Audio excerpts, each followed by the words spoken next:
এই ছবিটা আমাকে আমার সরকারকে দিতে হবে যে আমি ক্রেডেনশিয়ালস দিয়েছি। এই পর্যায়ে এই সরকার গেছে। কেন? এই সরকার হচ্ছে একটি অবৈধ সরকার, কোনো বৈধতা নাই। এই কথাবার্তা বলেছে, তার জন্য উনি সাথে সাথে ওইটাকে 50% করে দিয়েছে ডিউটি। সো কোয়েশ্চেন ইজ যে এখনো এগ্রিমেন্ট হয়নি, বাংলাদেশের এগ্রিমেন্ট হয় নাই। পুলিশের এসআই কে ধমকায়, আমার লোককে কেন ধরলা, অমুককে ধরো নাই কেন, ওকে এক্ষুনি ছাড়তে হবে, গালাগালি করে, যা তা অবস্থা করে রেখেছে দেশের। এই দেশটা একটা বাংলাদেশ ইউনুস নিজের মতন করে চালাচ্ছেন, নাম্বার ওয়ান। নাম্বার টু যেটা হচ্ছে যে ইউনুস যখন শপথ নিয়েছেন তার আগেই বলে দিয়েছেন যে আমি আর্মি ব্যাকড সরকার না। তারপরে যখন উনি শপথ নিয়েছেন, উনি যখন এয়ারপোর্টে নেমেছেন, উনার হাতে একটা লিস্ট দেওয়া হয়েছিল যে বিকজ কারা কারা মন্ত্রিসভায় থাকবে, উনি ওই নামগুলি সব কেটে দিয়েছেন। অ্যাটলিস্ট আমি জানি 5টা নাম তো ডেফিনেটলি 5-6টা উনি কেটেছেন। আমাকে হাইয়েস্ট কোয়ার্টার থেকে বলা হয়েছে, একটা নাম জানি, সব নাম আমি জিজ্ঞেস করি নাই, বিকজ ওই লেভেলে সব কথা জিজ্ঞেস করাটা ঠিক না। সো আমি ওই নামটা বলবো না, বাট আমি নাম জানি, অ্যাটলিস্ট একটা নাম জানি, উনি এই নাম কেটে দিয়েছিলেন। সো আর্মি ব্যাক না, যে জিনিসটা হচ্ছে উনি সবকিছু নিজের মতন করে করছেন। উনি রাষ্ট্রপতিকে পাত্তাই দেন না, খালি ফাইল টাইল যেগুলি সই করতে হয় সই হয়। আপনাকে বলি, রাষ্ট্রপতিকে দেখেন কেমন তারা হেউ করার চেষ্টা করে। রাষ্ট্রপতির কাছে কিন্তু এখন কোনো প্রেস উইং নাই। প্রেস উইং মানে ক্যামেরা ট্যামেরা, ওনার press secretary, deputy press secretary, কিচ্ছু নাই। এইগুলি সব সরকার নিয়ে গেছে, এবং এই সরকার নিয়ে যাওয়ার জন্য যে অসুবিধাটা হচ্ছে আমি আপনাকে বলি। তারপরে যাই হোক, আর্মি ওনাকে আইএসপিআর থেকে ওনাকে ক্যামেরা ট্যামেরা এইগুলি প্রোভাইড করেছে। কিন্তু প্রবলেমটা বলি কি হয়, প্রবলেমটা হচ্ছে যে রাষ্ট্রদূত যখন ক্রেডেনশিয়ালস প্রেজেন্ট করতে আসছেন রাষ্ট্রপতির কাছে, উনি কিন্তু ওনার এখান থেকে বঙ্গভবন থেকে কোনো প্রেস রিলিজ যেতে পারছে না, এটা বন্ধ করে দিয়েছে। ওরা রাগ করে প্রেস উইংটা সরিয়ে নিয়েছে। তখন রাষ্ট্রদূতরা ফোন করে ওনাকে যে একটু ছবি আমাকে দিয়েন, এই ছবিটা আমাকে আমার সরকারকে দিতে হবে যে আমি ক্রেডেনশিয়ালস দিয়েছি। এই পর্যায়ে এই সরকার গেছে। কেন? এই সরকার হচ্ছে একটি অবৈধ সরকার, কোনো বৈধতা নাই এই সরকারের। এই সরকার আপনার 106 অ্যাডভাইজারি পাওয়ার যেটা আছে অ্যাপেলেট ডিভিশনের, তাকে সামনে রেখে, ওইটাও ভুয়া, তাও হয় নাই। সেখানেও প্রবলেমস আছে, রাষ্ট্রের সাথে ফ্রড করা হয়েছে। তো একবার যখন আপনি ফ্রড করেন, ওই ফ্রডটা বারবার সামনে আসবে, বারবার সামনে আসবে। আমি আরেকটা এক্সাম্পল দিই, যে এই যে আপনারা দেখলেন যে বাংলাদেশকে আমেরিকা 20% ট্যারিফ ইম্পোজ করেছে অগস্টের প্রথম দিনে বা 2nd অফ অগস্টে, সব দেশ কি করেছে। এই যে ট্যারিফ ইম্পোজ করেছে, এটা তো ফাইনাল না, এইটা তো সে স্বেচ্ছায় করেছে। বিকজ ওকে কাস্টমসকে এই কাগজ রাষ্ট্রপতিকে, আমেরিকান রাষ্ট্রপতিকে ওনার অফিসকে পাঠাতে হবে, যেন তারা ডিউটি লাগাতে পারে। আর 7 তারিখে থেকে সেটা কার্যকর হয়েছে।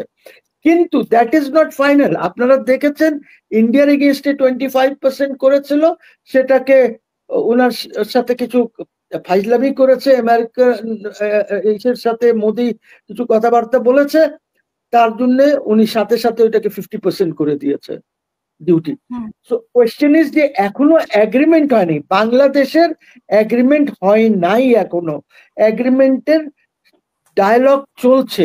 এই ডায়ালগটি করছেন আমাদের যিনি কমার্স আছেন, উনি করছেন আকিজ বশির সাহেব, আর করছেন ওনার সাথে ডান পাশে হলো খলিলুর রহমান, আরেকজন, যার হাত, যার আঙ্গুল না সবটার মধ্যে আছে।